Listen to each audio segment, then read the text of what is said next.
It's Sunday night. It's 8 o'clock. Welcome to All Lacrosse Live. I'm Gary Groob in Toronto. And with me is Muffler Mike in Connecticut. Mike, how are you? I'm doing great. Shawn, where are you? Shawn? Shawn. It's not in my top corner. My goodness. Shawn's away this week. He will be back again next week. He's enjoying the festivities of the PLL, you know. Maybe not.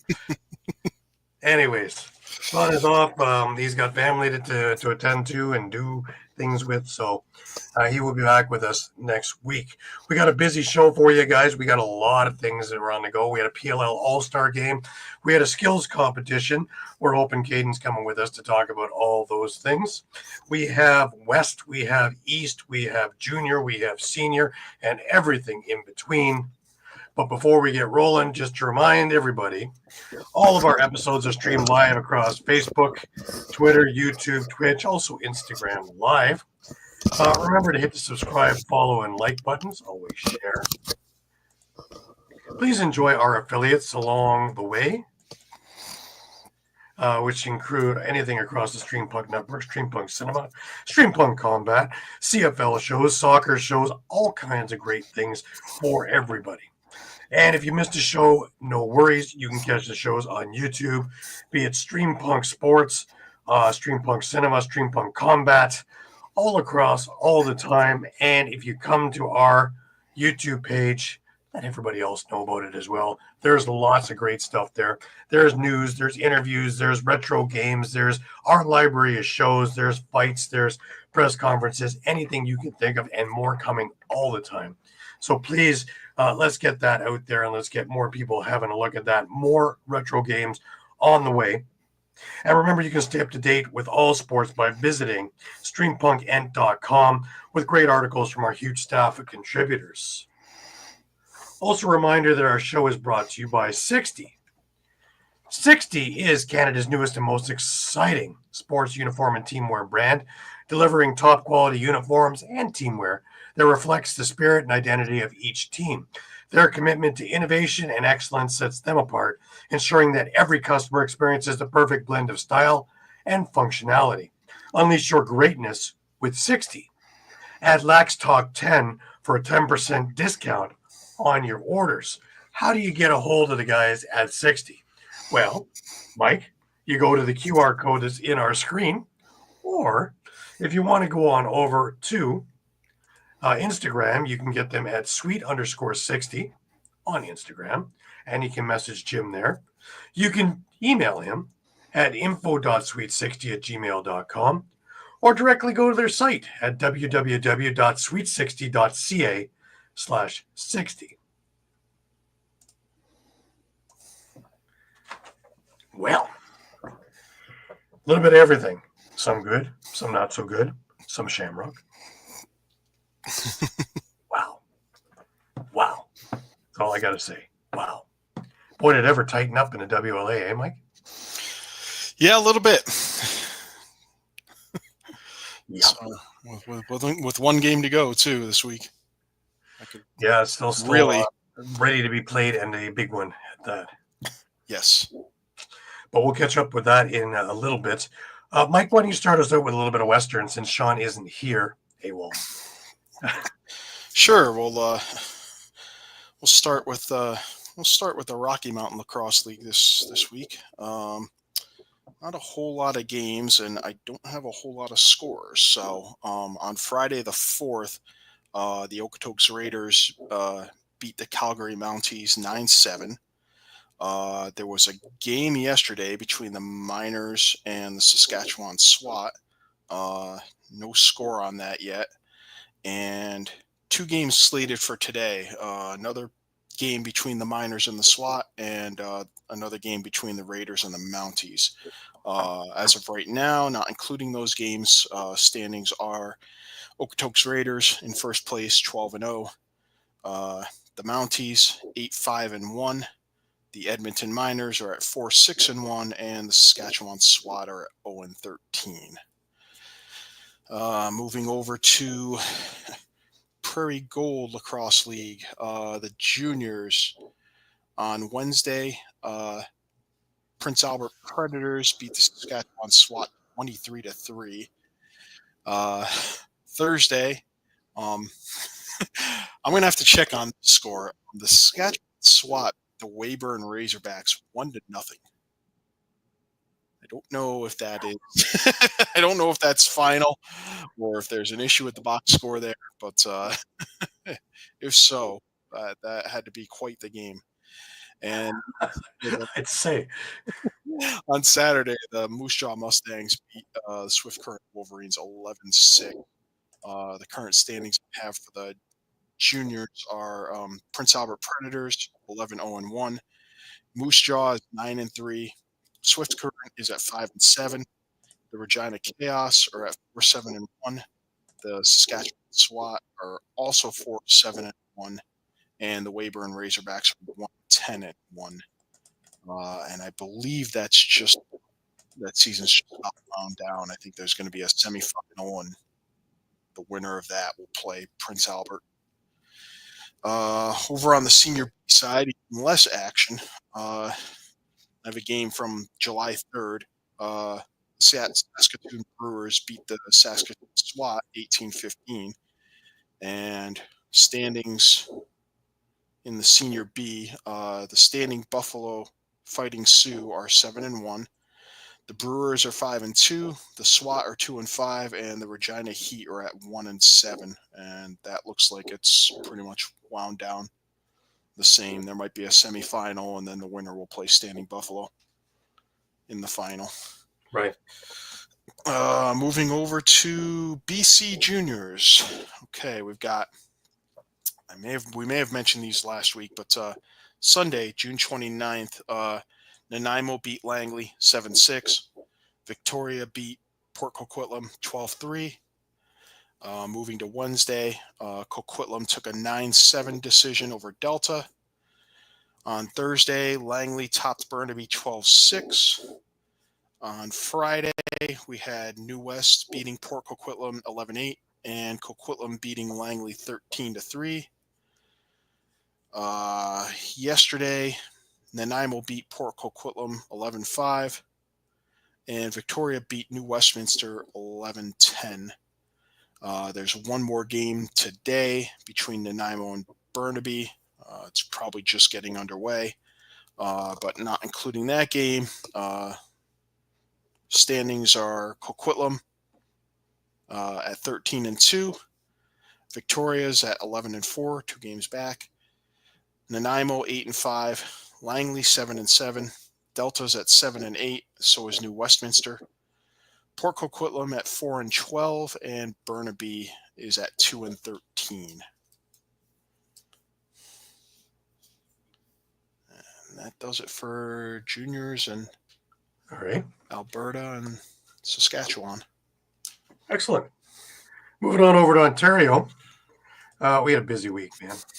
Busy week as always. Peterborough had a great week. They've moved on upward in the standings, and they are now a force. Monday, they beat Memico 7-6 in 2 overtime periods before that thing was settled. Of course, Memico, what name keeps popping up in all the scores? None other than Justin Tavares, son of the great Shawn Tavares. That team just always has lineage, man. Always. He looked great last year in the playoffs, but this year Memico's in a bit of a rebuild, but he's still a bright, shining star there. Further on into Monday, Six Nations beat Kitchener 11-5. Toronto Beaches beat Burlington 13-8. Peterborough came back the next night, beat Brampton 13-4. It wasn't pretty. Let's just say that. It wasn't pretty. That was a quote from the coach. It wasn't pretty. But moving on to Wednesday, St. Catharines and Oakville was 10-7 for St. Catharines. Whitby and Oakville the following night, 11-7 for Whitby. The Mimico Mountaineers lost to the Toronto Beaches.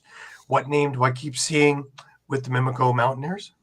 That's right, Justin Tavares, with another 4 goals in this particular game. The following night, Mimico played again, and they beat Kitchener 10-9. And of course, what name, Mike, did I continue to see in that score sheet? That would be Justin Tavares. That is very correct. Very, very astute of you, yes, including the game winner. Six Nations and Orangeville played, and this is a battle of titans here. And Orangeville comes away with a 7-4 victory. I believe it was alumni night that night, so lots of big names walking around at Friday Night Lights over in Orangeville. Peterborough and Brampton squared off, and Peterborough beat Brampton 15-9 on Friday. The Toronto Beaches beat Whitby 13-4. Saturday, we have the Oakville Buzz and Burlington 14-8 for Oakville. A couple of games still going. We have St. Catharines beating Six Nations in the second right now, 6-1. And we have Kitchener beating Brampton 4-0 as we speak. So if we look at these standings, Orangeville is out in front with a 16-2 mark. The Toronto Beaches is in second at 14-5.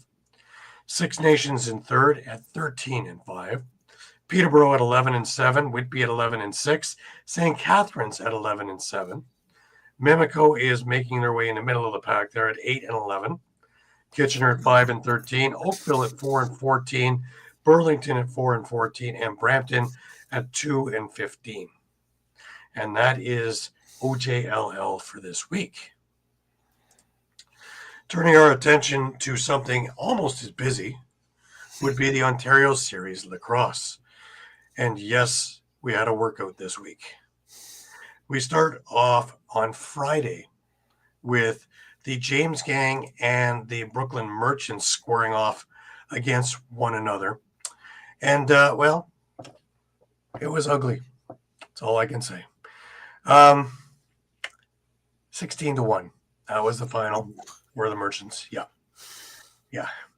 Jumping out to a 4-0 first period lead. Brooklyn really never looked back. Braden Saris, 5 goals. Alex Marinier, 4 goals, 2 assists. Will McLeod, 3 goals, 4 assists. And Devin Pfeiffer, 3 goals, 2 assists, led the potent Merchants attack. Brooklyn actually got stronger as the game went along and more efficient. They scored 8 times in the third period alone, coming away with a 16-1 victory. Ugly. But moving on to Saturday, the Bengals and the Rivermen met up with one another and over the ILA, and this was a good game. This was Nations came away with an 11-9 victory. While the game went back and forth all day, the Rivermen were able to get out to a lead and hold it for most of the day. Led by Chris Courtney with 2 goals, David Anderson, 2 goals, 2 assists, and Greg Elijah Brown with 2 goals. Six Nations was able to hold off a tough Bengals team. Hamilton was led by newly acquired Carson Moyer with 3 goals, and Gareth Hay with 2 goals and an assist. Aiden Walsh being steady in net. It's a familiar name, eh, Mike? Yeah. Hamilton's been bolstering, Special teams played a big role in this game. Six Nations scored 3 power play goals. Hamilton added 1 power play goal, but also scored 2 shorthanded goals in the losing effort. But heck of a game. 11-9 was your final there. Moving along to the next game, which was the Owen Sound North Stars against the Collingwood Crews. Not a high-scoring affair, this one, as you would well imagine. 7-4 for Owen Sound. For Collingwood. 7-4. Led by Braden Hickey with 3 goals and Colin Matthews with 2 goals. They outlasted Owen Sound. Game was tied after 1, but a strong second period put the Crews in the lead for good. North Stars tried to climb back in the game using their special teams, which was responsible for 3 of their 4 goals. However, Collingwood was able to shut down the Stars at full strength to come away with this victory. The James Gang and the Rivermen met up today. And, shall we say it wasn't exactly a stellar one that you're going to watch down the road a lot. It was a 14-5 thrashing for the Rivermen over Ennismore, with the Rivermen basically putting the league on notice, saying, hey, we're here. Don't be forgetting about us. Even though Ennismore scored first, a 7-goal barrage in the span of about 17 minutes changed the entire complexion of this game. Led by Greg Elijah Brown with 3 goals, Thunder Hill with 3 goals and an assist, and David Anderson with 2 goals and 3 assists. The Rivermen took charge of the game, scoring early and often. Although the James Gang had a bit of success in the second period, the majority of the frame had Six Nations keeping control. Bright spot for Ennismore was the play of Ethan Harwood in net for the James Gang, who looked really good facing a heck of a lot of rubber. As the game came down the stretch, the Rivermen showed that they could play disciplined as well, playing keep away for the majority of the period. Six Nations was able to chew up an awful lot of the clock, kind of like we were able to chew up an awful lot of our chicken wraps. Rivermen came away with a 13-4 victory. Thank God for those wraps. All I got to say there. Moving on over to a game that played early this evening, and that was the Brooklyn Merchants and the Collingwood Crews. Now, this was a weird game. This was a game, it looked like Brooklyn was going to run all over the place with it, and then things got strange.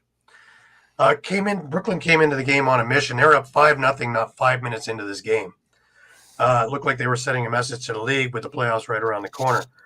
Collingwood kept battling, but the Merchants seemed to have all the answers. Will McLeod, and his name will keep coming up in this game, led the way with 4 goals in the first period. The game got a lot wilder as we moved on, with Collingwood scoring 8 goals in the second period. Whatever was said to them at the intermission lit a fire under their butts, and believe me, they came out full steam. Trying to get back into the game, Chase Forsyth had 3 goals for the Crews in the period, while Graham Bergsma had a goal and 4 helpers. The third period was almost as wild as the Crews got within 2 goals of Brooklyn before Liam Osborne and Will McLeod were able to give the Merchants some breathing room. Brooklyn held on for, are you sitting, Mike? A 19-12 victory. Wow. Will McLeod finished with 8 on the day. Pretty amazing stuff. We had one last game, and that was the Hamilton Bengals facing the Owen Sound North Stars. And in this game, Hamilton, with their bolstered lineup, came away with a 14-5 victory. Hamilton again scored early and often, jumping out to an 8-0 lead before the North Stars would even get on the board. Although the second period had Owen Sound show a little more life, again, the Bengals seemingly had all the answers on this day. Hamilton won going away 14-5. Owen Sound really never got themselves moving.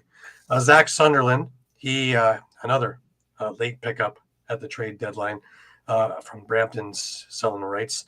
5 goals, 1 assist. Carson Moyer, another Bramptonite, 3 goals and 1 assist. Shane Halliwell with 3 goals. Jaden Patterson had a monster game, 2 goals, 7 assists. And Gareth Hay as the facilitator, no goals, but 7 assists, led the way for the Bengals.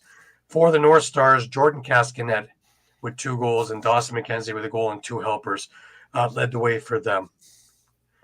But a rough day at the office for Owen Sound. Looking at the standings,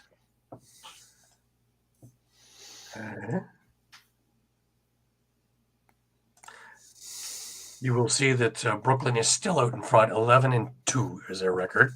Six Nations breathing down their neck at 10-3. Hamilton sitting at 7-5. Owen Sound 6-6.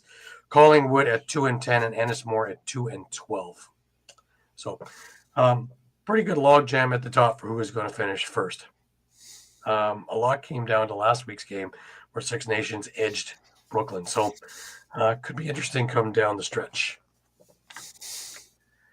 But without further ado, allow me to bring on Mr. PLL to you all. And, of course, our Albany faithful, Caden. Welcome to our show, sir. What a fun little time we had this weekend, huh? Yes, Indeed. we did. You know, even though the like chicken wrap was lovely. Thank you for asking. the chicken We're wonderful. at 5, Mike. We're at 5. Just for those keeping score at home. Well, I mean, if anyone else is keeping score at home, we all went over with the All-Star game. Yes, we did. And I mentioned that, didn't I, last I was going to say that. Right? I said that exactly. As soon as I heard all of us pick the East, I knew, which is why I put my money on the West. I've done this before. It's the tactics. It's the smart tactics. It's the lacrosse gods. They're very fickle. Oh, yeah. When they think that you have the corner, they're going to give the middle open to somebody. So that's the end of that. But, I mean, wow, that was a really fun All-Star game. I mean, the past 2 years, they've seemed like they've been really doing a really great time with this All-Star game and having everybody get involved, no matter what, having the fans get involved, having all the players, having the goalies get involved. My favorite was the goalie battle. I think that was probably my favorite. I don't know, it's something about two big stick goalies whipping it back and forth at each other for just kind of luck. And obviously my boy NT won, which is great, but I just love watching that. The hardest shot is also so interesting to watch. I mean, what was it, 123? That is correct. Yeah, he almost beat it in the finals at the game yesterday. And he had 122. Yeah. So just to show you that he's consistent at this. It's just the thought about it. I lost. I hear you. Oh. You're on my screen, but I hear you. It's the thought about it. I'm frozen on my screen too, but it's the thought of just all of these being able to experience everybody here. Like they talked a lot about it in the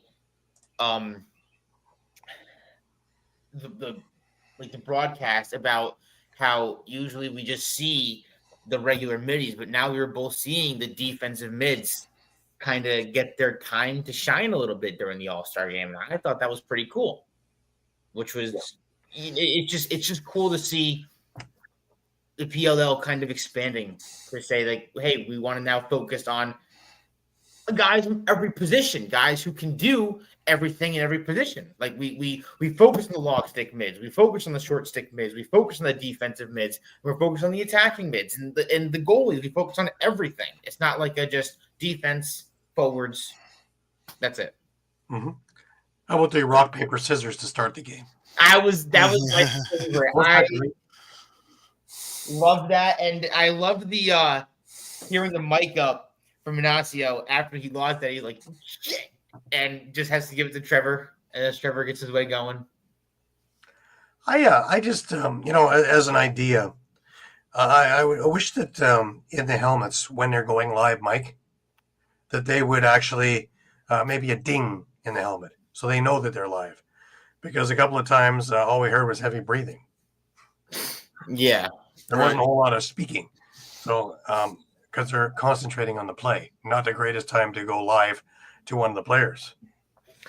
It was cool right at the end. I'm pushing towards the end, right when the East was trying to make that comeback, and there was that penalty right with 13 seconds left. And that's an interesting rule, isn't it? Yeah.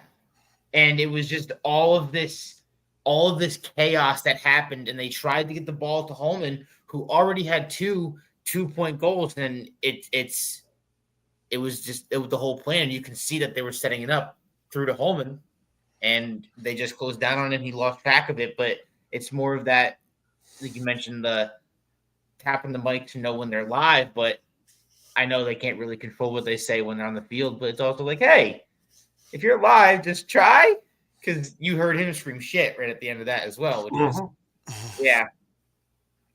But yeah, when it was 14-3, I thought this is going to be ugly. This is probably one of those, NBA ones, which you just want to turn it off. And to their credit, wow, what a second half. and 15-13 was your final. What a game.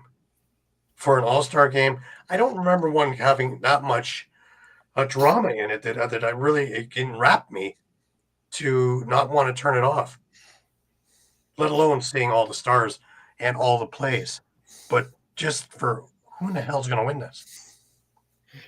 No, I mean, the really cool thing is, like you said, once it was 14-3, it just kind of seemed like it was a wash. Like the West was going to walk away with it, and it was over. I mean, right at the start of the second quarter, 2 back-to-back 2-point goals, and then with 1 goal from Hess, right, just to sneak it in there, there comes another 2-point goal. So 3 straight 2-point goals from the West kind of killed a little bit of momentum, but that late run from the third into the fourth really propelled the East and made this game more enjoyable down the end. And like it's not like it wasn't enjoyable, because when the West was kind of beating up on it, it was good.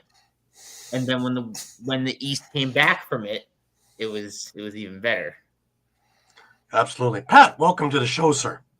What's going on, gentlemen? How are you? Good. A fine showing from Mr. Sowers. A fine show. Even better showing from one Mr. Jack Hanna. Yes. Especially that second half, put up a hat trick. You know what I mean? And you had some Philadelphia wings. Yeah, it looked really, really sharp out there. Jack Hanna doing what he does best, just tearing things up for the West, though. And it was nice to see him pairing golf with a Philadelphia wing and Brandon O'Neill. You know what I mean? And my guy, Pat Coward, going off. Mr. MVP, Brandon O'Neill. Yeah. It's it was quite the game. Really, really impressed from Jack Hanna. I would see that more under a purple jersey instead of a red one, but nonetheless, I'm very thrilled with this, with the game. Absolutely, I was really enthused with it. Now, Caden, let's talk a little bit about the skills competition. We touched upon the cyborg, Graham Kostiuk with a 123-mile-an-hour shot. Charlotte North with a 95-mile-an-hour shot using a tennis racket. That to me is even more impressive that you can find a net with that thing. Because I have tried to shoot with a stick like that, and I've broken windows. I have no idea where the hell it's going with this stupid thing, because I got the shooter strings and stuff. Like I say, I would have a better chance with a tennis racket. So for her to be that pinpoint with that much power, holy. But tell you, Izzy Skane's shots, she was pretty on the money as well. Yeah. No, 100%. But to me, that was just as interesting, because you're going to get, I don't think most of the guys can get to 95. I thought it was pretty interesting that Matt Campbell took part in that competition using a short stick, and he topped out at 112. Yeah. So. Yeah, exactly. I don't know if you guys have kind of ever looked at it, but have you taken a look at the picture that they use of Kostiuk with the shot? Because it is hilarious. Just with, I mean, it's obviously the focus, but it looks like his face is just all the way in on that shot. It's absolutely hilarious. Well, you have to give everything, right? Yeah. Mind you, when he hit a 122 at halftime, he really looked like he was kind of, nonchalant, and at 122 miles per hour. I don't want to be in front of that. Oh, thank you. No. That's going to leave more than a welt. Simple. But I really like the way they put this thing together. Yeah, I agree. I love the aspect that we're able to showcase the WLL and the PLL All-Stars together. And, we kind of lightly mentioned it last week as to how, instead of just taking 2 days, take the whole weekend. Give like the first day to the skills competition, give the Saturday to the WLL, and give the Sunday to the PLL. And the WLL did not disappoint. That was a great game. It was, absolutely. Like, people want to scoffed at the WLL because it is a women's league, but you could honestly say they made a bigger showing than the men's did. They put in a bigger showing than the PLL did with how lopsided the PLL game seemed. It just seems like the WLL game had you more invested, had you wanted to see more. Yeah, And I agree. you want to tune in to more of the WLL games, and that's what was beautiful about this show. If you remember that was like it at the Worlds too.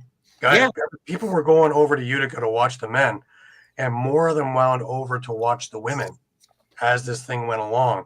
It really was incredible, and we saw some great games. It reminds me also, because Michelle Boyer will kill me if I don't, is next weekend in Port Coquitlam is her box tournament, W Grit, and we will have links that you can watch the game on YouTube live through our site. So we'll have that up. And remember, it is the 11th through the 13th, so it's all weekend next weekend. So sorry, Pat. Well, I wonder. No, because again, we talked about this last week. Like, really, if PLL really want to spice up their league, if you think about it, like, they can mix and match the weekends, but maybe they should do it's right now it's middle of summer. It's a great time to do it, but you get Friday through Monday, you get 2 games on a Friday, 2 games. It depends on however you want to cookie cut it. Just an example, you get 2 games of the PLL on a Friday, 2 games of the Women's League on a Saturday, 2 games of a men game on the Sunday, and then whoever gets the Monday nighter, get a Monday night game, make it a primetime matchup, bring it back. That's the way you look at it. I mean, you could cut it, however you want to do it, and so forth, and showcase that way. I mean, because if obviously the women had a great outing on this weekend, why not? Why not showcase what they could do on a regular basis every weekend? Yeah. Now, one of the things before I forget about this that I want to bring up is, because I've never seen this before, is the relay race, using men and women combined and showing skills and all that. I loved it. I thought this was such an ingenious idea.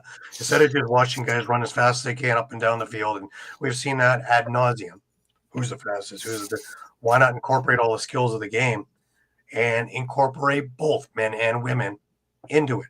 I loved this. Caden, what'd you think?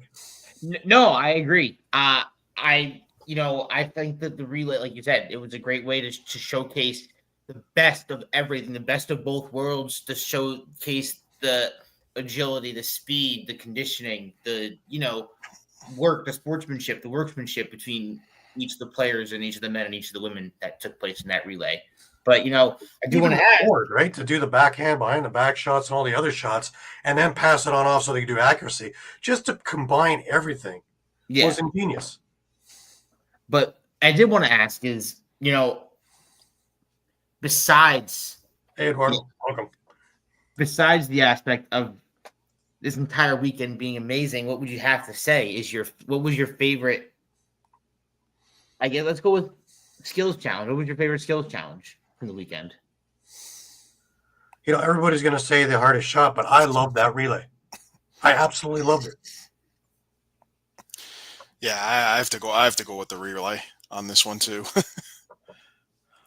I thought it was ingenious, and it combined everything and everyone. I thought, what a better way to do it than put everybody together, and you get to see all the skills and how special it is having the best players, men and women in the world there. And a little controversy. Chris Kavanaugh not quite getting to the cones on that first part there.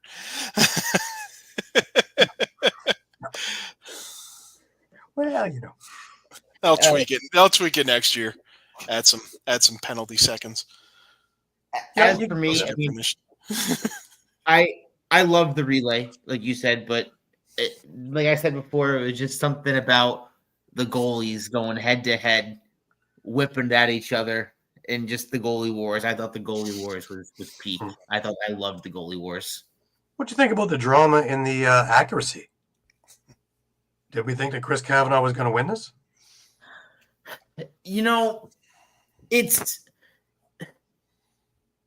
the expectation. You know, I mean, that's the expectation, but you also always have to keep an eye out for upsets, and you have to wonder that if Kavanaugh went in thinking, I'm just going to win this, maybe that kind of put that little, bad juju in his head, something like that. I was surprised that Teat only had 9 because we know how accurate he is. Yeah, but it's I would want to say that it's the aspect of just how the start of the season has been going for him leading up into this. Like, yes, he had that really good game against Philadelphia, but up until it, he's been kind of struggling with it. So, like you said, he was just surprised to see more than 9 from a guy who's consistently on target. Curious, Eduardo. I don't know what you're disappointed at. I thought it was terrific. I really enjoyed pretty much everything that I watched in there. And I even rewatched the game. And I caught some from a patio when it was on live. So it was my man. I like that. That is old school classic from the patio. I love it. Mm-hmm. I had everybody in the bar watching that. Sweet deal. Pretty cool. So, guys, this is why you're the goat. Over a lot of people into more lacrosse fans because they had no idea. And by the end of it, the conversation stopped and everybody was glued to the big screen. So nice. Cool. Yeah. So that means something's working. And I mean, remember, this is year 4 or 5. So, they're going to keep on tweaking things, and they're going to take a look and see, hey, what worked well, what didn't work well. Yep. And we could see just same format next year, or we could see new things. Or I would like to throw that, just to set the trend and do something. I know this is totally not with the game. I like to see them set the trend for all sports and do an eating competition, maybe like a spelling bee. Something completely throw it all. Just completely set the trend of other sports to copycat it. Just seeing others. This would be the only sport where a spelling bee would work, man. Have you ever seen it in football? Could you see that? No. Half of them would get the word "at" wrong.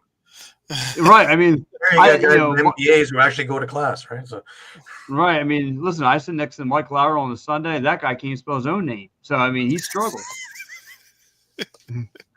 So I completely understand. Now, this goes back to my point that I've been on my soapbox forever about. Is the NLL missing the boat now that we've been through another All-Star weekend with the PLL? Is the NLL missing the boat now that we had ESPN and TSN? We have main network. We have all the things in place. We have the players. We have all this stuff. Should we be looking at... Now, again, I don't need an East versus West since we don't have a conference thing anymore anyways. I don't need that. The idea that I had come up with is you take the champions from last year, be it the Bandits now. They host the game. They are the home team, and they will go against the League All-Stars.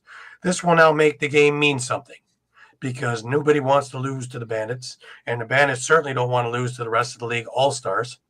You're going to have a place like Bandit Land or wherever that has all year to market this game, so you're going to get a crowd for it.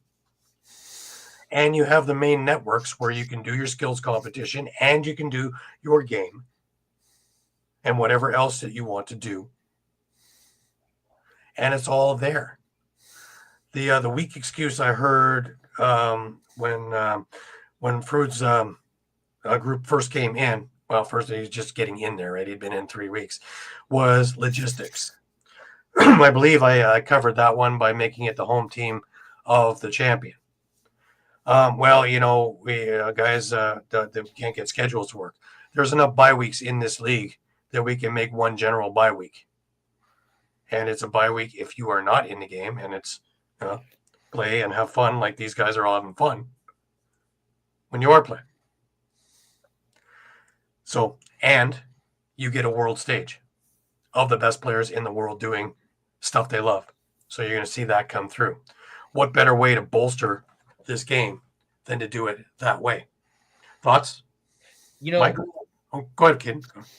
so I think you're on the money with the NLL is missing the ball. I think that being able to experience the best of the best from all of these teams in the league would just be amazing to watch. And I like the idea of the defending champions facing off against the best of the best from each team.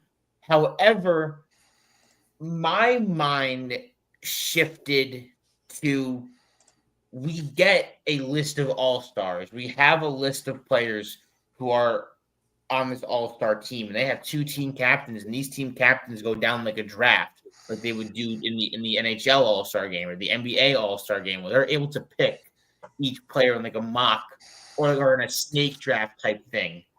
And they go down through that, and they have those 2 be the teams fighting for like it's still fighting for like we're the best of the best in the NLL, but it's also for a little bit of fun. It's not like we're all trying to take on the Bandits, but we're all playing the game together. Now, if I go through these comments from Eduardo, a quick tip or explanation to new fans: did they not go through the rules at the beginning of the game for the new fans out there? I thought they did. Yeah, they did. They did. Most famous person is Paul Rabel, and he is there, and he is live, and he is usually to the forefront. And you have enough players that are doing both sports that you can hang your hat on a lot of them, whether it be Tom Schreiber, whether it be Jeff Teat, whether it be Kavanaugh, whether it be, it goes on and on and on. That's and you guys are to me are bringing a good point. I mean, this is where the NLL is just. I don't get it. I don't know, but this helps marketing those guys. This helps marketing. Well, do you know, just for example, hey, you see Joe Terrence, he's like a 5-star all time. And this helps market those guys in the city because it does help point out like, hey, you need to come, for example, it's easier to come to a casual fan who's just watching the game for the first time. Who should they be watching for? And it helps endorse those players if the ESPNs of the world and those other the CBSs and all those other big major sponsorships takes a look and saying, oh, this is so and so, he's like a 10-time All-Star. But if you're not doing any of that, how can I want to go out and buy your jersey just being a casual fan if I don't even know who you are? And you could be the best player on your team, but this helps somewhat identify. And then you can also get those inner conversations. Hey, I thought he should be an all-star. I don't think he should have been. You can have those conversations at work with other people. It kind of gets people's ears ringing. What those guys talking about? Boom, boom, boom. As for the comment here that we just had there, about players get hurt, would we be talking about this in football, basketball, hockey? No. So why are we talking about this here? And would we stop everybody from playing summer ball for NLL players? Because MSL, WLA, all going full bore. If anything is rougher than NLL ever will be. And I don't agree with it. Yeah, I mean it's just an inherent risk. It's gonna happen with any all-star game. Right, and this helps. I think that maybe that some of the people who are getting you to watch the game too would be doing it, but you don't need to because we don't need to dumb it down. No, and this would do that with hockey, and what did it do? It turned off more than just the audience that was new. It turned off the audience was there because they played us like idiots. We don't need glow in the dark pucks. We don't need people explaining that the stick is used to touch the puck so that it goes. You don't need it. People are more intelligent than that. And to me, it helps with someone's accolades. Like, again, example, Jeff Teat, he's a 9-time All-Star in the NLL. Like, you know what I mean? Having the All-Star and you have someone constantly getting voted in helps their accolades as a Hall of Famer. You need that kind of stuff. The idea that Jeff Teat was first overall in the PLL and the NLL. Tom Schreiber was first round in the NLL and the PLL, was also the Rookie of the Year in both. You have this kind of stuff to lay your thing on. We can't keep that a secret. And when you start looking, you can tell an athlete, you don't need to explain a relay race to people, do you? No. So why do we need to explain that you have a stick and you're trying to score a goal? If you Right. really need to have that much help, sorry, I guess you can't figure out tennis then. I don't know. I don't know what the thing is. We're trying to micromanage it. Why not put it out there? Let's see what happens instead of not putting at it. Yeah, and that's another point too. You're Gary, like again, comparing you apples can. to skyscrapers. It doesn't make sense. There's a lot more money in all of those than in the PLL or the NLL. And how are you going to get it in the forefront? Here's something for you, Eduardo, to take a look at. I want you to take a look at not the NHL now. I want you to take a look at the NHL back in 1975. Because that's about where we are at the NLL right now and the PLL. And we're just getting TV. It's just before the explosion. We already have TV. We already have players. And it's already getting world recognition, but it's not there yet. Do we start walking on eggshells and go backwards? No. They went forward. What happened? Boom. Everybody knows what hockey is, right? Yeah. You don't have to explain what a stick is. Ice. And to me, And to me personally, hockey's best years were when they had 21 teams in the league, when they were still doing, Adams, Patrick, Norris, Smythe divisions. That's to me, that's when hockey was at its best. I mean, once you got to the mid late 90s, I got out of it. The schedule. That's what they're there for, is to make sure that they have that time allotted. So when they have more teams, they can allot for the schedule, and the bye weeks go bye.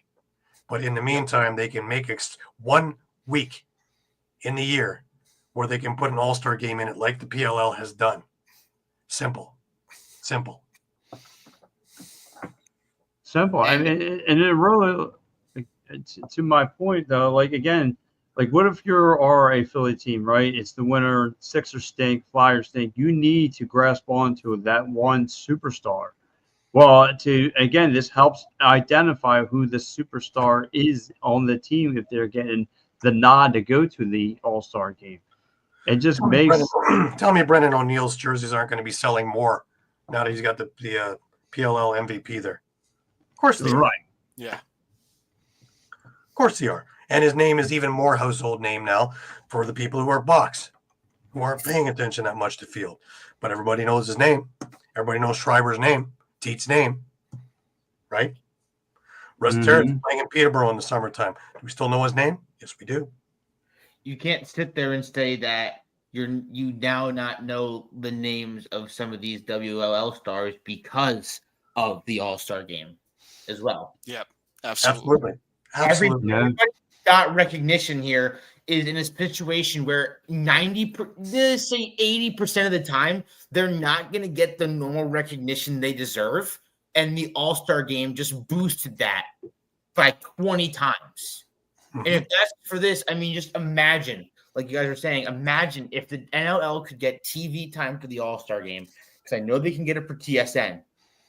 They could absolutely get it on TSN. I don't know about in. My thing is this also is think back about 4 or 5 years ago. Do you think that we would even be having this conversation where they could have had this? Because they wouldn't have the time slot. No. They would not have been able to get this.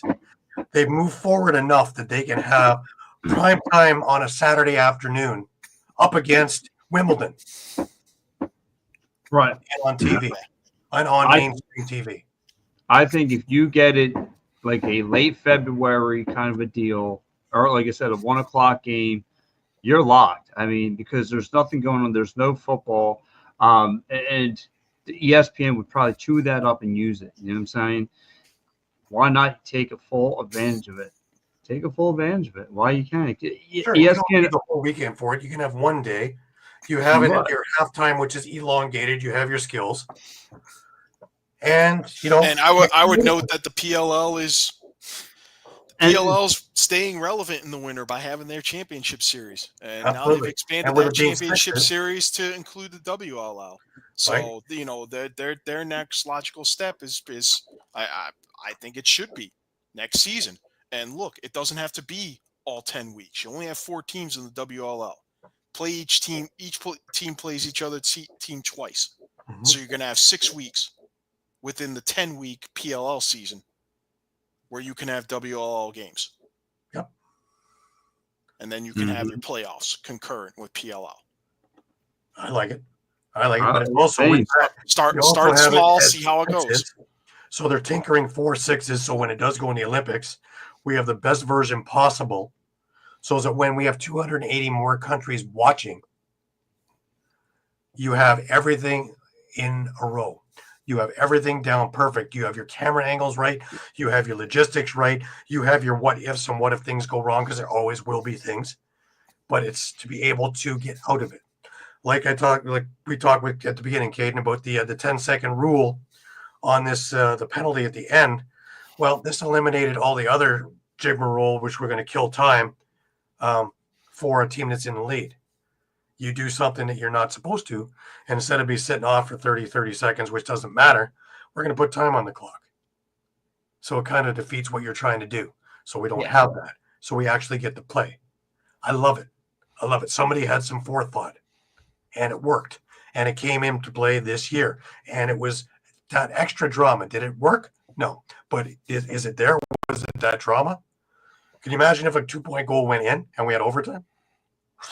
I mean, that we were literally possibly a half a second away from that happening. If he made that move just a half a second earlier, we were possibly seeing overtime. That's incredible, considering it was 14-3 at the half. Exactly. So yeah, anybody who says there wasn't drama or there wasn't anything else to it, it was a damn good game with damn good players showing me damn good skills. And just imagine how much the aspect of the NLL would be blown up with the All-Star game, and how well it would see. Just like, look at all of these superstars playing together, like Jack Hanna with Dyson Williams, and these two are playing with like Dane Smith. Let's Dane just look Doe. at the Six Nations team, and we'll put them in the NLL as that. There's your All-Star team. And like I said, that like, draw interest. Yes, it will. And it will. I mean, like I said, it would like, to me, even with the NHL and the NBA, all the people care to watch is the skills competition. The All-Star game itself, no one really cares, because look, those guys are taken as a workcation. Those guys are just take as a hangout, but just getting the nod to go. We get it. But more people want to watch the skills, the 3-point competition, the slam dunk, the NHL, the 4-corner hit slap shot, the skill, the race, all that. Could you imagine the same thing with the NLL? Go, how many corners can you hit? The speed of running up and down? Who's the fastest player on the field? All those things. Make some crazy shots and whatnot. You could do so much more with that skills competition. And again, it would bring eyes, and do like the NHL or something. Go city. I go back to back in the 70s when Brian McFarlane and Hockey Night in Canada put together Showdown 77 with taped in the summertime with some of the greatest players doing skills and goalies and whatever, and getting their points. And at the end of the season, they would have their championships. And this is long before it was ever part of an all-star game, even thought of it to do anything more than just a game.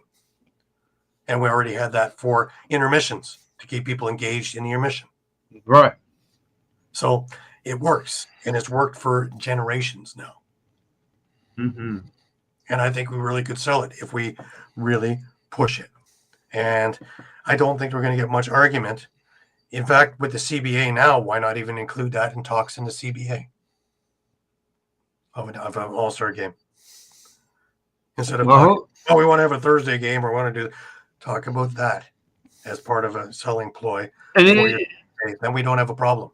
Then it's there.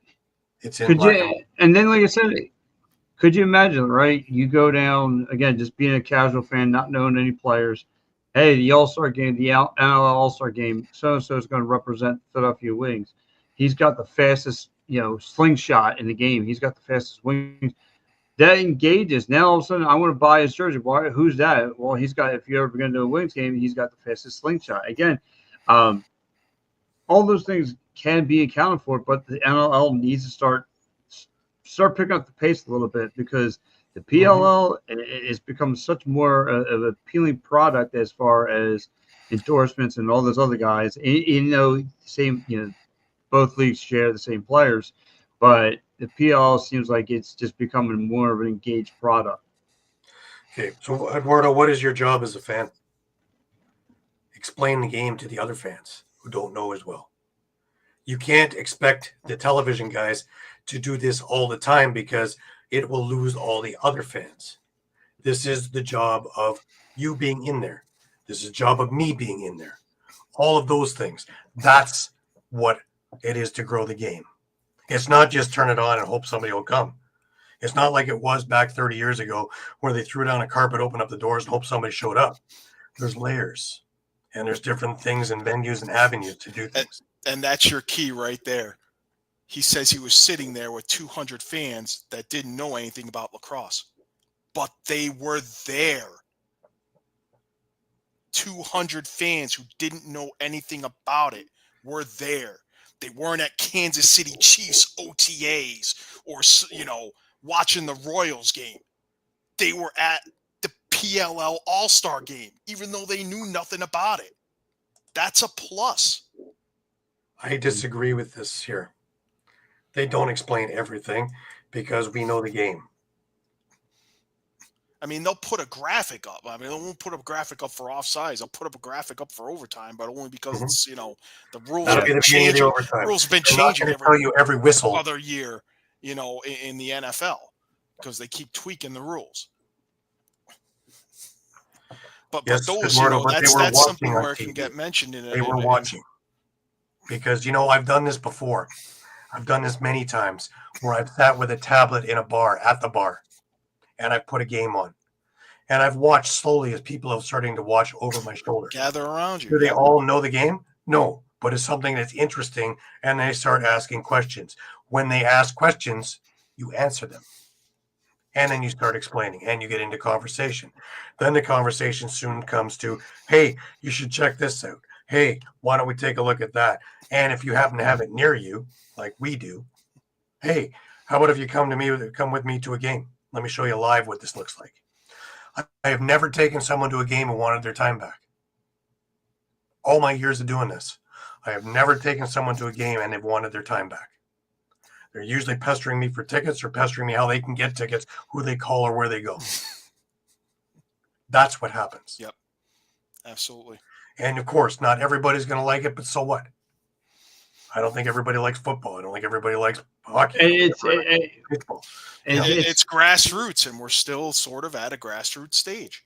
And that's fine.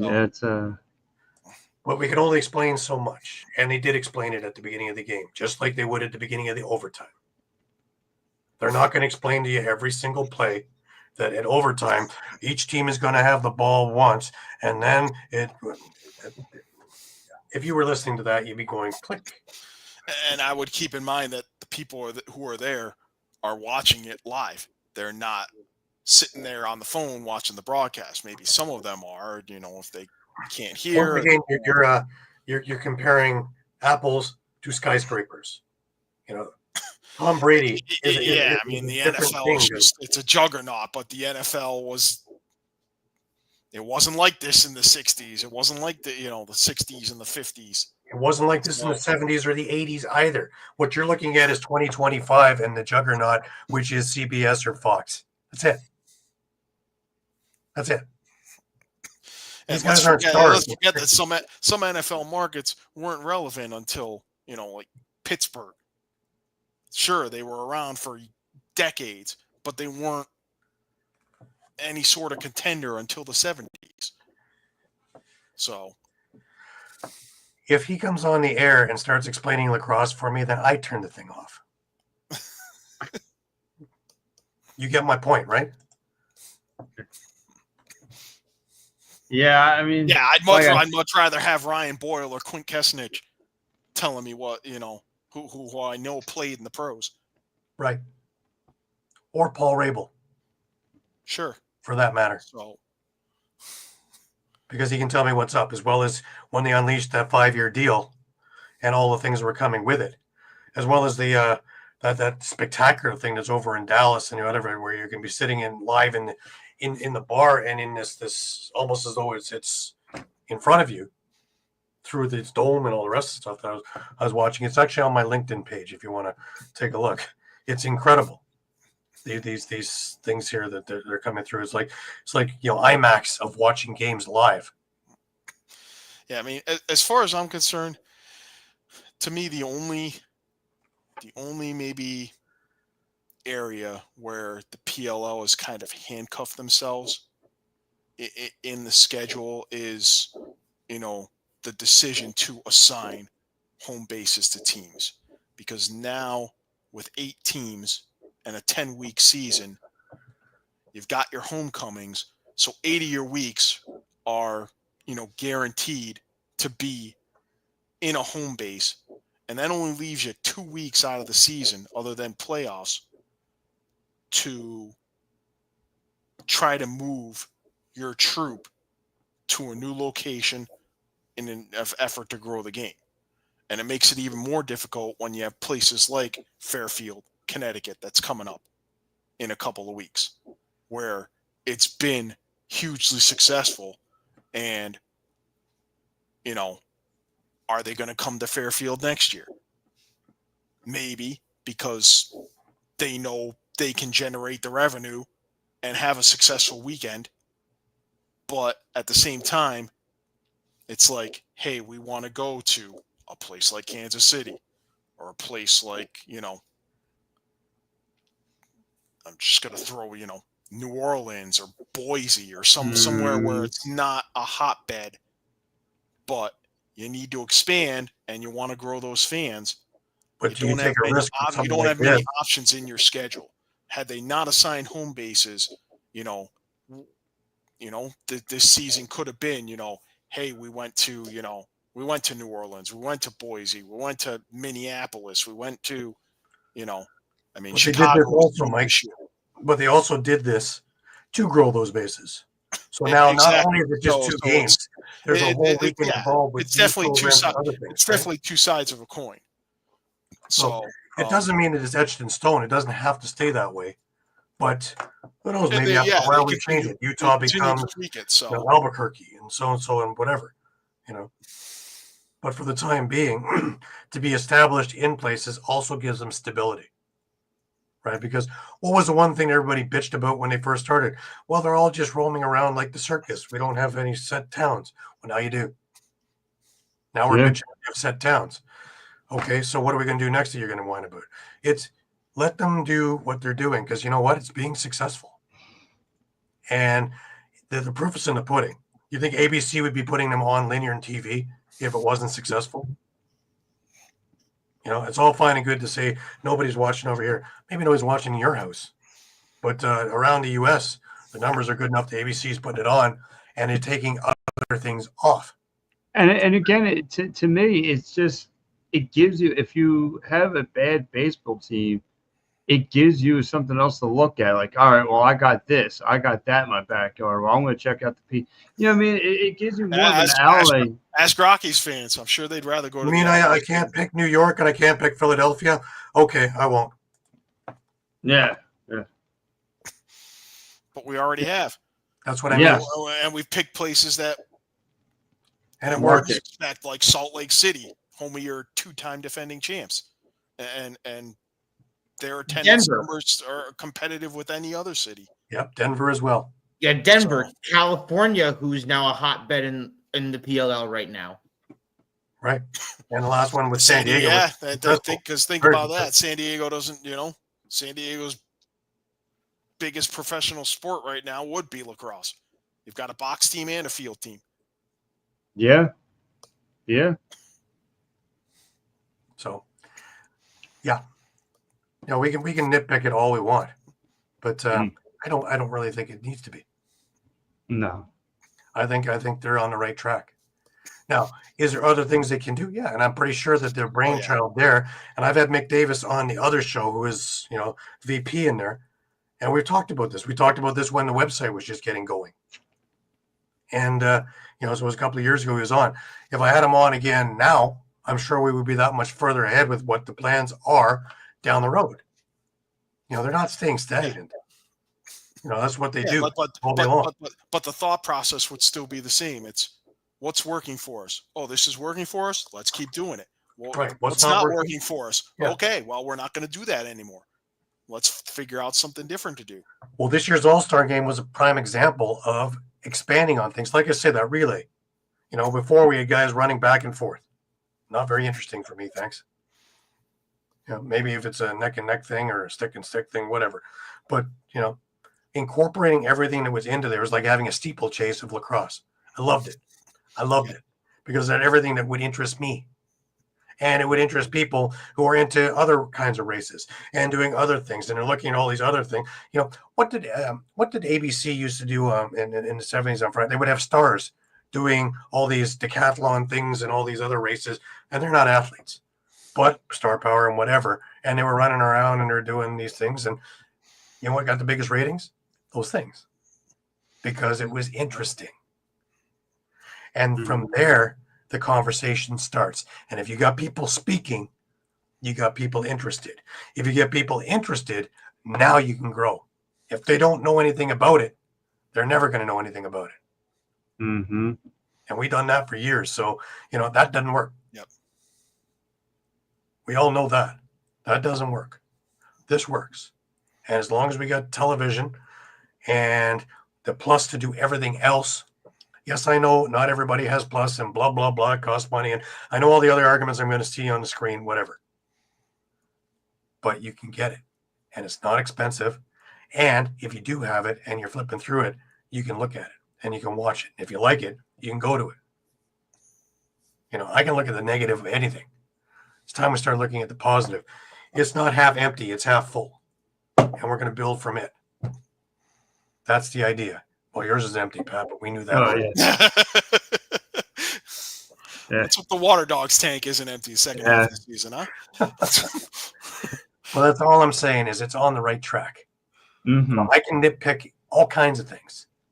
We sit there and we badger on different things. I can badger with the MSL. I can badger with the WLA. I can badger with the Man Cup. I can badger with NLL. I can badger with PLL. Why? Let's try and put our there's enough years of experience that we can all put our minds together and we can get it that people are listening and the ideas come across. Absolutely. And the platform is big enough that people can actually, I was at the Brampton game on Thursday. I talked with Steve Dietrich about a few things and it was just fun. But it's just, it's regular conversation. And these other conversations go into other things. And they lead to other things. And sitting and talking with Jamie Dalwick or something like that. And they go to somewhere else. And they all are part and parcel in where it goes. So if you don't think the conversations go anywhere, you're wrong. Right. And no, listen, you got people pay attention to this show, let alone. So, listen, we're just bouncing ideas and having a good time. If you guys don't mind, I'd like to ask a question for you guys. I know we're approaching the second half of the season. Do you guys have any sleepers? Do you think who's going to run away in the second half? Someone's going to turn things up? How do you see this second half playing out? That's a good question. Yeah, I mean, I'll jump in. I mean, first thing off the top of my head, I mean, I guess I'm a little concerned with California. Kind of started hot and got real cold. Mm. So, I would be looking to see whether the All-Star break whether the Redwoods, are able to reset and regroup for the second half of the season. I mean, I think we all discounted Chaos after week 3. Mm-hmm. I don't think we can discount them anymore.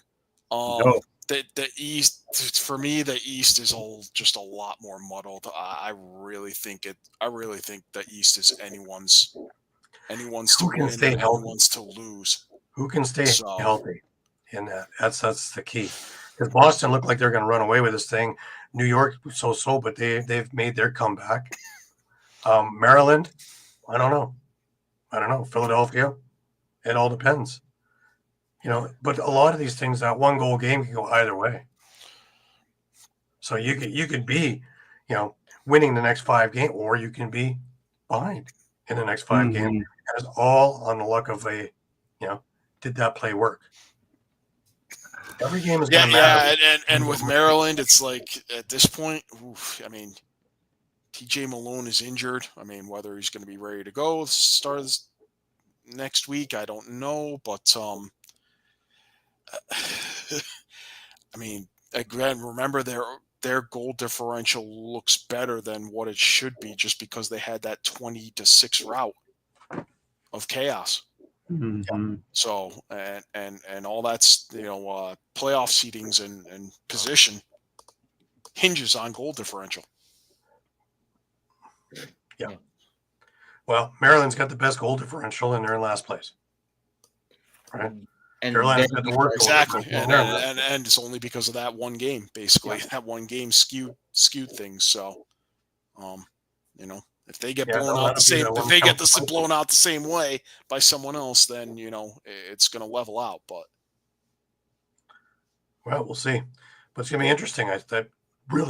This is probably the most parity that we've seen in the league, where nobody is running away with anything. Because even last year, you had teams that were 5-1, right? 4-1 at the break. Yeah.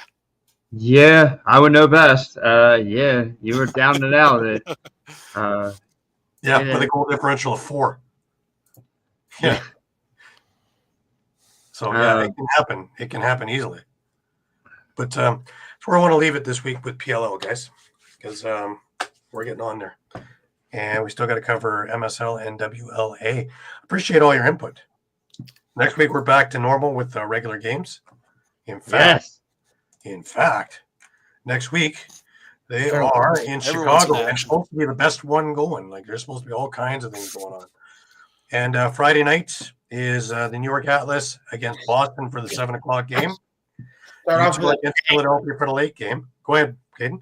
I was going to say, start off with a banger, Boston, New York. It's the battle for first place. I mean, Philadelphia takes that win. They're right in that tie, but New York, Boston, whoever wins takes first place. Absolutely.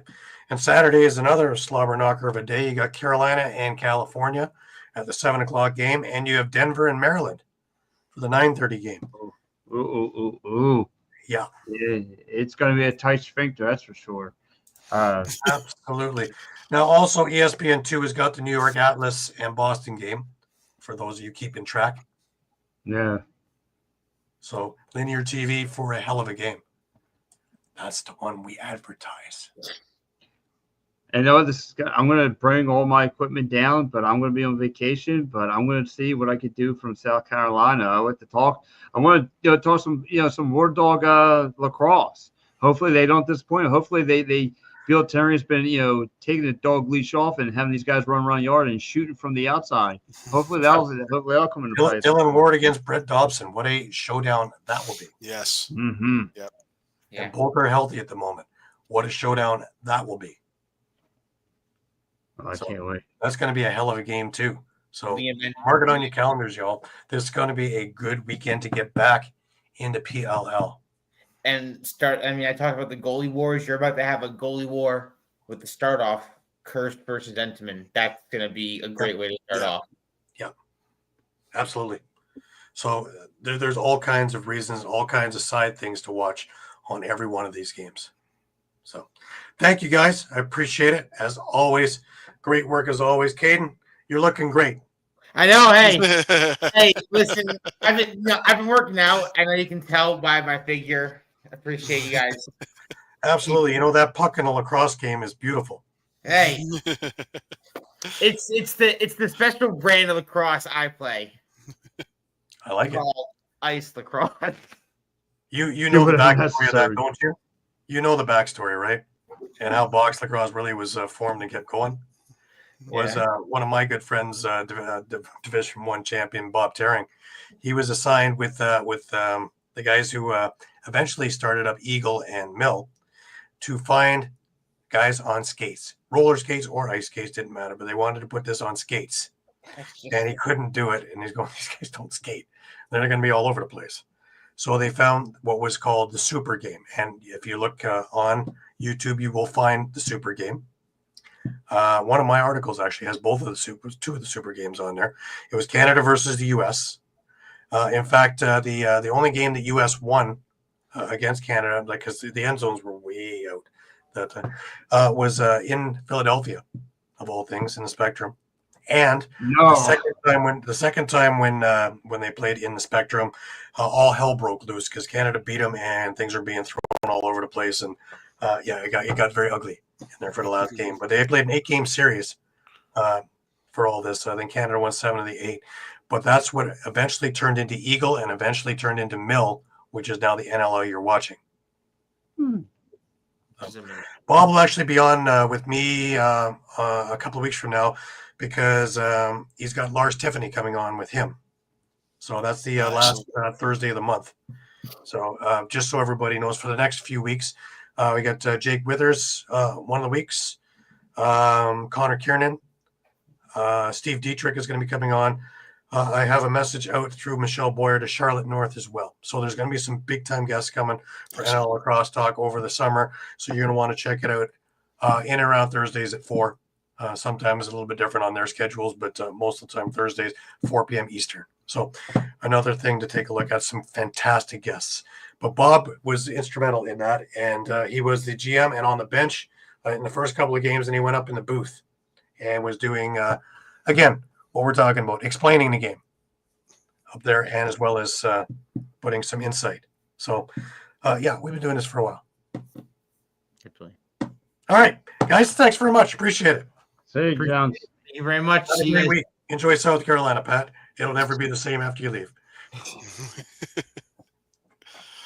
All right, Mike, do you want to start off with some WLA? Yeah, well, some crazy stuff going on there. Yeah, a few crazy scores. I'm actually drinking my tears from the Victoria game. A lot of them in there, man. Well, Victoria started the week off pretty good. They took an 11-9 win over Nanaimo. Andrew Q, big game for the Shamrocks, 5 goals and an assist. Matthew Gauthier had 2 goals. Jesse King, goal and 5 and assists. Good to see him back.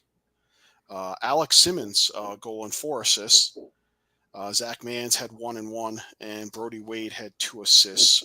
Cam Dunkerley got the start in net, 40 saves. For Nanaimo, Colton Lidstone, a hat trick, 2 assists. Luke Pilcher, the same, 3 and 2. Ryan Sheridan had 2 goals, 2 assists. Noah Manning, a goal and 3 assists. Tom Vason, 2 assists.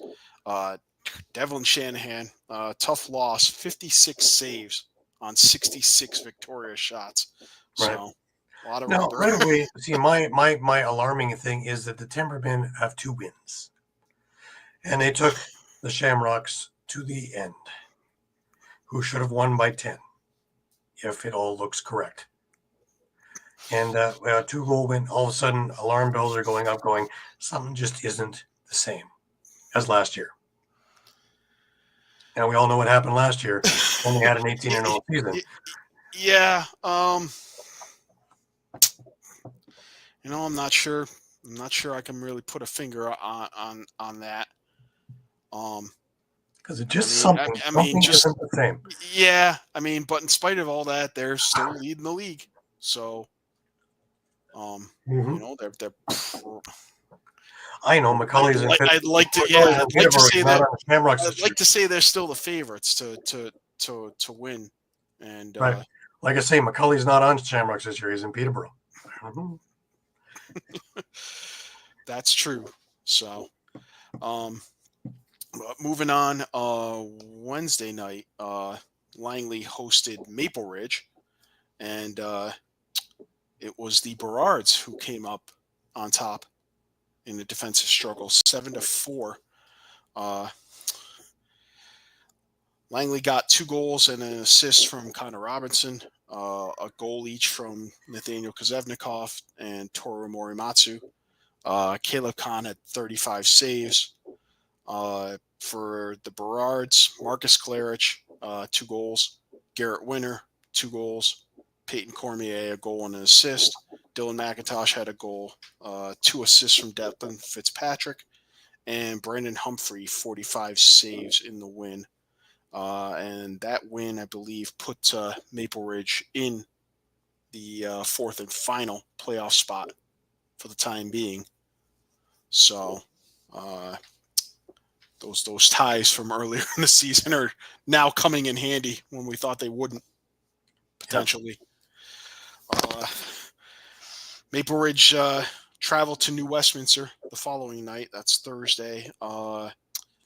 They lost 10-6 to the Salmon Bellies. Marcus Clarich again, 2 goals, 2 assists, and heck of a season that he's having for Maple Ridge, despite their record.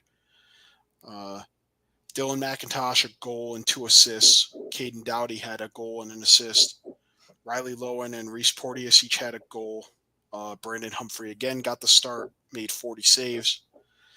For New West, Hayden Dixon, 4 goals and an assist. Mitch Jones had 3 and 3. Ryan Martell and Zach Masson each had a goal and an assist. 3 assists for Will Malcolm, goal for Noah Armitage, and Frank Chiliano, 46 saves in the win for the Salmon Bellies. Then we get to Friday night. Is it Friday, I believe? Yeah. Start drinking.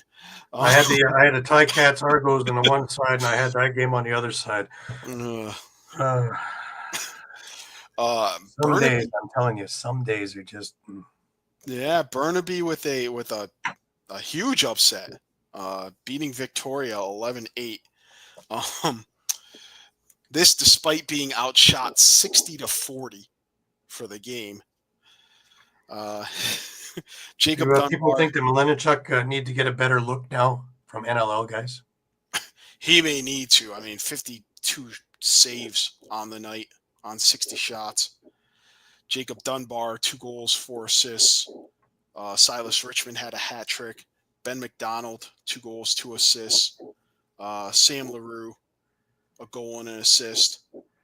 Thomas Vella and Ethan Ticehurst each had 2 assists, and everyone I had pretty much named for Burnaby is an NLL player. So, we talked about it at the beginning of the season that they're only a step or 2 away. Now remember that this game got kind of ugly at the end. So it did. When you see Andrew Q getting a game misconduct, you know it's an ugly finish to a game. Yeah. Q did finish with 2 goals and 2 assists. Zach Mans and Brody Wade each had a pair of goals. Alex Simmons had a goal. Matthew Gauthier, 3 assists. Patrick Dodd, 2 assists. A little bit of split time in net between Cam Dunkerley and Chris Riglieri. They combined for just 29 saves on the night. So, but Victoria, again, still leading the league despite the loss. Burnaby, had a chance to kind of capitalize on that win and potentially move into a tie with Langley for 5th place last night. But they played their Man Cup already. Yeah. 8-7, they fall to Nanaimo, who is all of 2-11 on the year. Mm-hmm. And Burnaby had won the previous 2 meetings, so it was a chance for them to sweep the season series with Nanaimo, and fell just short. Thomas Vella, 4 goals on the night for the Lakers. Silas Richmond, 2 goals, 4 assists. Ben Stewart had a goal. Ben McDonald, 6 assists for Burnaby. Jack Charbonneau had 3 assists. And Milenichuk, again, got the start in net, 34 saves. Did see a few minutes of Mark Russell Ripberger in relief. Right. For Nanaimo, 2 goals from Luke Pilcher. You had a goal and 2 assists for Ryan Sheridan, Noah Manning, and Colton Lidstone. Goal each for Lucas Olson, Tristan Kirkham, and Jordan Neary. And Colby Bowman got the start in net for the Timbermen, 46 saves. Right.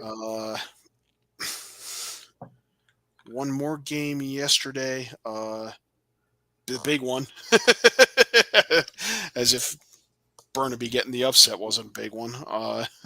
Coquitlam and New West, their second meeting of the season. Yeah. And Coquitlam comes away with a 12-8 win. Keen Moon, pair of goals and 2 assists. David Charney, 2 goals and an assist. Tyson Kirkness and Adam Noakes, 2 goals each for the Adnacs. Clark Walter, James Ray, and Denon Armstrong each had a goal and 2 assists. Christian Del Bianco, 42 saves in net for the Adnacs in the win. New West got 4 goals and 2 assists from Hayden Dixon. Mitch Jones had a goal and 4 assists. Jacob Rouet a goal and 3 assists. You had Noah Armitage and Will Malcolm each with a goal and 2 assists. Tyrell Hamer Jackson, 16 of 23 on face-offs. And Frank Chiliano had 36 saves in the loss for the Salmon Bellies. Right. So there is a game tonight. I believe it's Langley and Maple Ridge. That is right. So that's going to be a...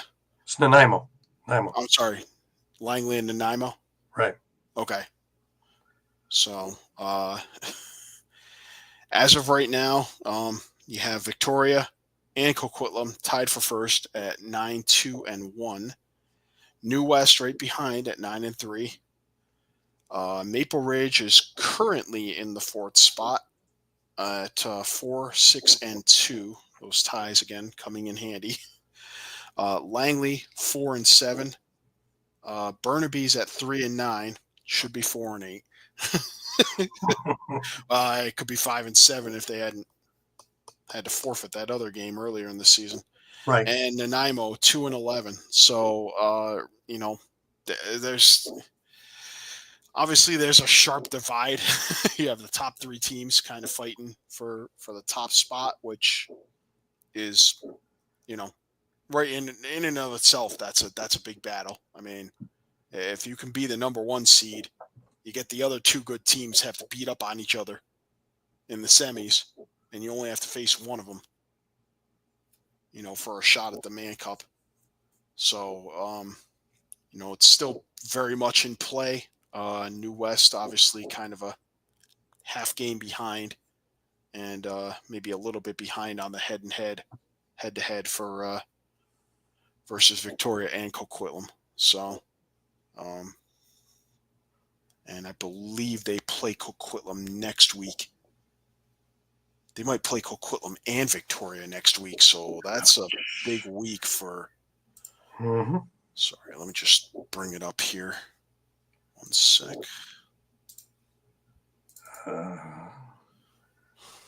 Langley has Victoria twice, Wednesday and Friday. Okay, yeah, there's a home and home. So, yeah, New West. Wow, New West plays. You have the Admax on Thursday. That's a big one, too. Yeah, that's their 3rd time playing in 3 weeks with the Adnacs. So that's a little crazy schedule quirk there. And then they're at Burnaby on Friday. So. Yeah. It's going to be a interesting week. And everything is tightened up so much in there. Yeah, definitely. I mean, like I said, Maple Ridge has 4 wins, but they have the 2 ties. So, they have 10 points. But Langley with 4 wins is at 8 points. Burnaby with 3 wins is at 6 points. Hey, Dave, thanks for tuning in.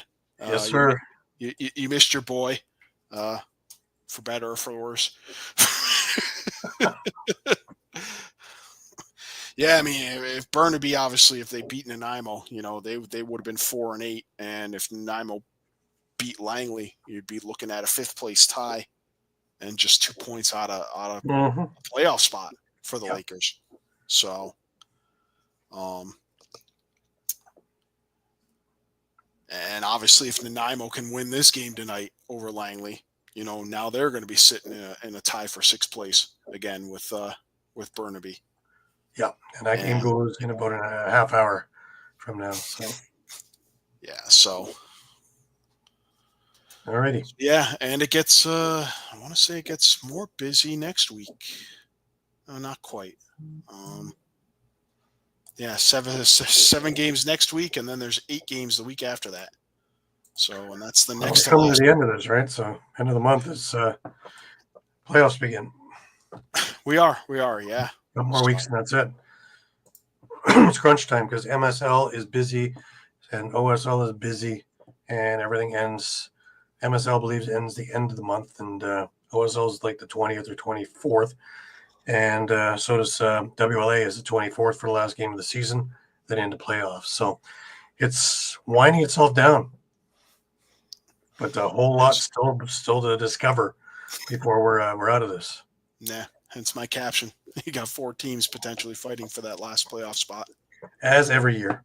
So we're going to go to the third one in the tiebreakers by the time we're done. Probably. All right. Well, moving on over to MSL. We had an interesting week. I thought it'd be maybe a little bit tame since Canada Day being Tuesday. We didn't have a game Monday or Tuesday. Wednesday, we had Cobra go into Brooklyn. And the matchup of goalies in this one was Lane Ruska for the Kodiaks facing Zach Higgins for Brooklyn. Not bad. Entertaining game going back and forth. It went end to end for most of the night. Saw both goalies play exceptional, keeping their teams in the game. Both Brooklyn and Coburg had their time in the lead throughout this game. Connor Kiernan led the way for Brooklyn, while David Anderson was the offensive spark for the Kodiaks. Coburg started the third period on a mission. They tied the game quickly, but Sean Wesley and Connor Kiernan were able to give Brooklyn a little bit of breathing room down the stretch. Coburg continued to press. They tied the game with 1:21 remaining, sending this thing to overtime. In overtime, the newly acquired Thunder Hill ended the game for the Kodiaks, wiring a laser to the short side to give Coburg the come-from-behind victory. Coburg wins 11-10. Shots on goal in this game, Brooklyn had 63 shots to 49 from Coburg.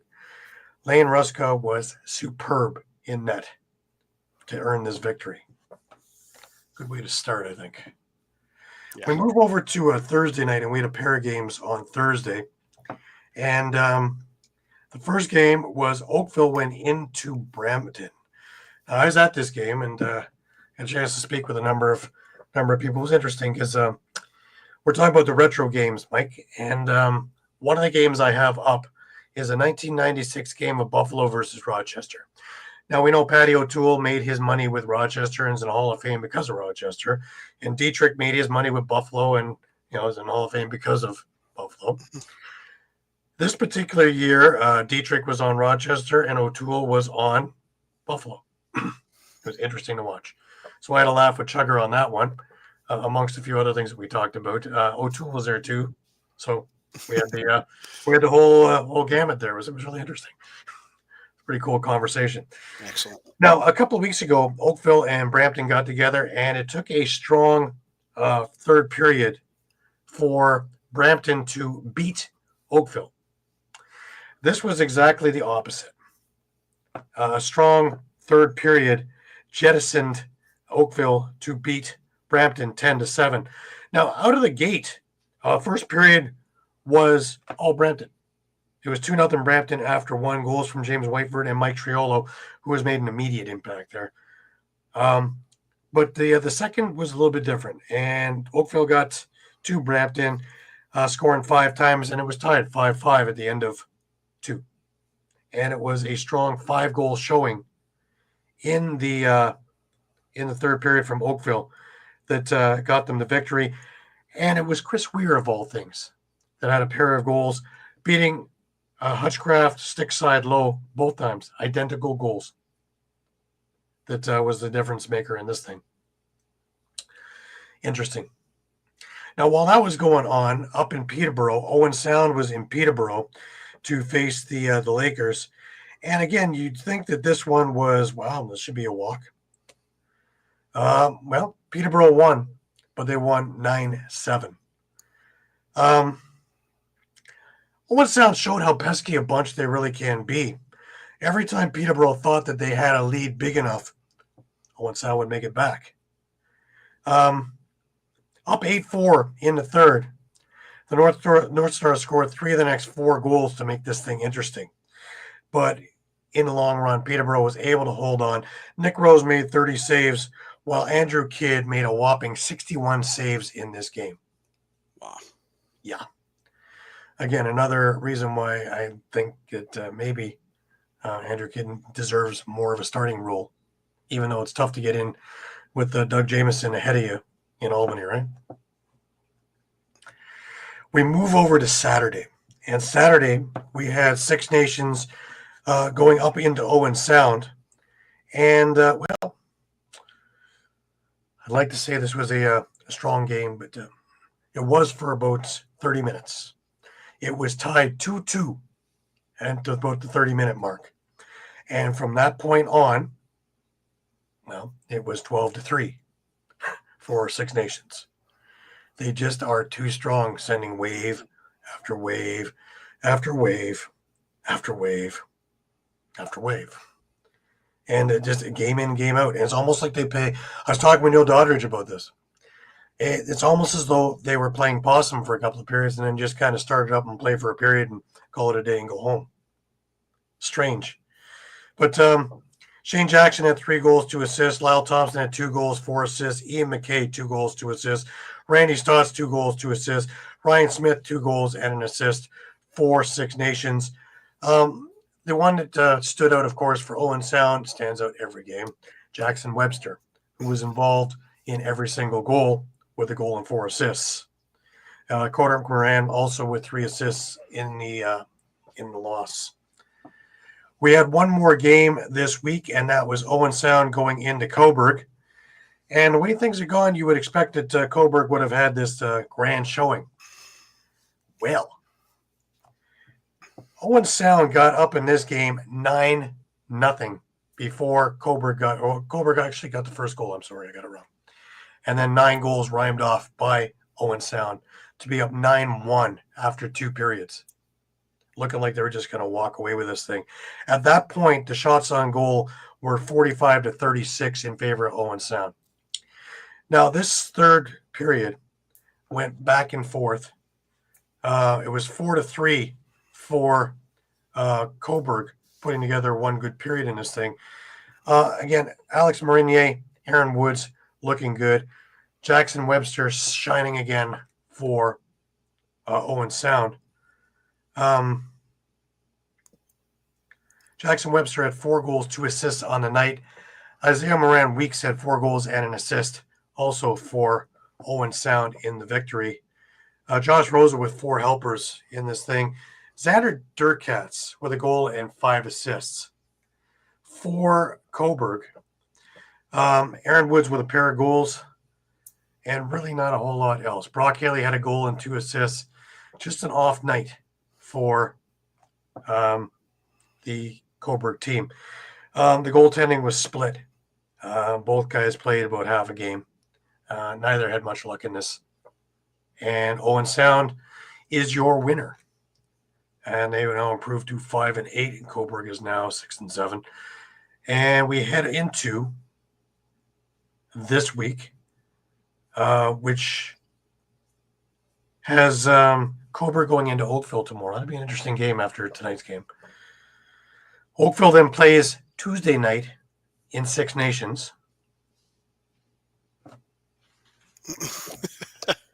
All I can say on that.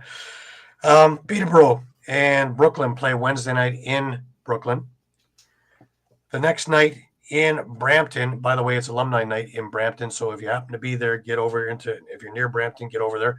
Should be a lot of old-time players from the glory days of the, I believe, 13 main cups. So should be a lot of faces that you would recognize. So if you're anywhere in the area, $10 a ticket, $5 for seniors and youths, free of 12 and under. So you want to get in there. Also a lot of fun. And the beer garden's back. But yeah, Brooklyn is in with Brampton on Thursday night. But Six Nations and Peterborough. I will be in Peterborough for this game. Six Nations and Peterborough Thursday night. This should be an interesting game. Peterborough's defenses look great. Their offense hasn't been terrific, but they're going to need everything, if they want to win this one. Brampton then plays in Owen Sound on Saturday, and Six Nations plays in Coburg on Sunday. So a full slate of games this week. If we look at the standings, just before we rocket out of here, Six Nations is in first at 11-1, Peterborough in second at 8-4, Brooklyn at 7-5, Coburg 6-7, Owen Sound 5-8, the Oakville Rock 4-7, and Brampton with the best 1-10 record I've ever seen, because there's so many games that they could have gotten a W in, that they were so close. And, like I've said before, I think the team's about a year, maybe 2 years away from really doing some great things. So, watching Bowie Horseman play, watching Triolo with that group, watching Finn Thompson play, I really do think that they have a good nucleus. And, again, Josh Medeiros is hurt, so he wasn't playing, and a few other guys are out. So if they can get all back healthy by playoff time, they might make a few teams sweat. So it could be very, very interesting. But that's the week that was. Oh, Dave has got a shout-out for his daughter's softball team. The Delco Outlaws heading to the Nationals. Nice. Congratulations. Awesome. Best of luck to them. Best of luck to them. Yes, absolutely. Also remember that the W Grit tournament is on next weekend. We will have links closer to the tournament so you can watch all these games live from Port Coquitlam. Remember, it's a 3-hour time difference, west to east, and wherever you sit in the middle. So you're going to want to see it. They have all been very, very impressive along the way, and Women's Box is fantastic. And Women's Box Lacrosse Global Network is doing a bang-up job. So this should be a fantastic tournament. It's the first one. It's the inaugural one, but many more of them are going to be coming. And many more tournaments are going to be in the works because there's a need. And look out, because when it catches fire, this thing is going to be gangbusters. And feel lucky that you're watching it now because, boy, oh boy, this is going to be great. And everybody's excited and raring to go. So I'm looking forward to it.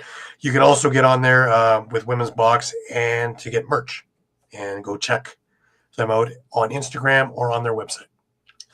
Now, remember, we are on Facebook, we are on Twitter, X, we are on Instagram, we are on Thread, and we are on YouTube, as well as we are on the web at www.streampunkentertainment.com/lacrosse.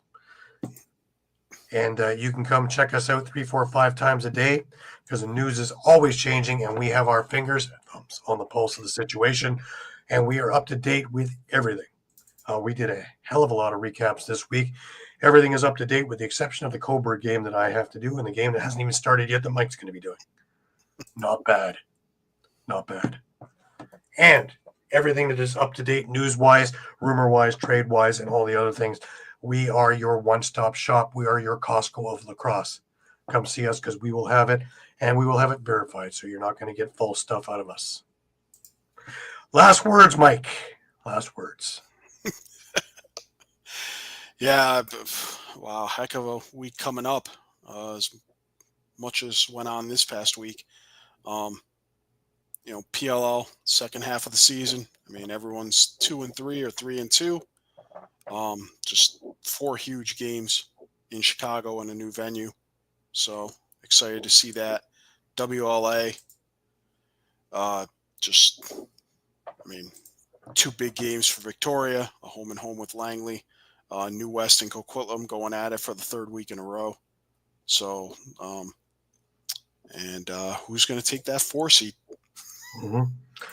They're even going to have a game on a boat in Chicago. They have a field on a boat. Talk about that for a selling point, as well as the new venue.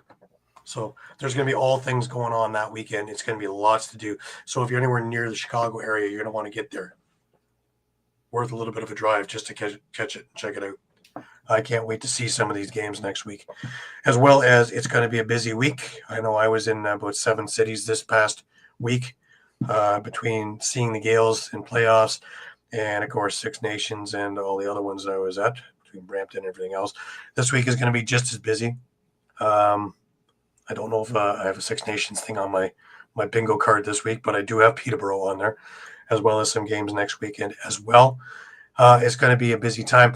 This is the crunch time for everybody. That's the beauty of this part of the year. PLL's in the second half, but we're in the home stretch for WLA and MSL as well as OSL. And with the Prezi being over here, it's going to be dog eat dog. Hamilton made a couple of huge moves with Carson Moyer, also getting Andrew Kidd in there before, and a few other little signings here and there that their lineup is bolstered. The Brooklyn Merchants look strong as strong can be. It is going to be a fun time. Six Nations is looking very, very powerful as well. So, it's going to be a wild ride to see who's coming out of the East, let alone who's coming in from all the other spots. The Junior Bees are looking great. I know Ganawagi looked really good yesterday when they beat the Gales. And, of course, who's coaching them? Brendan Francis and Brett Bucktooth. Good. Okay. Yeah. With the Gales, of course, assistant coach Brady Kiernan. So, you got some pretty named value on these teams, as well as some great, great lacrosse. So, always fun to get out to the Garnier Rickard Arena and watch some Gales lacrosse. So, if you have a chance, by all means, please get out to these venues, see it live. There's no beating it. TV just cannot give you the three-dimensional thing that live can. And all the fun and all the excitement and all the merch and all the other things and all the other little concessions that are in and around there. And, it's fun. It's a great day out, and summer ball is not expensive. So you're going to want to get out there anytime you can. Alrighty, that'll do us for this week. Remember to come check us out everywhere, because we're everywhere. Shawn will be back with us next week. I miss you, Shawn. Hope you had a good week. Until next week, for Shawn, who's not here, for Mike over in Connecticut, I'm Gary Groob in Toronto, wishing you the best of weeks. Remember, keep your sticks high, keep your spirits higher. Have a great week, and we will see you again 8 p.m. Eastern next Sunday. Take care, everybody.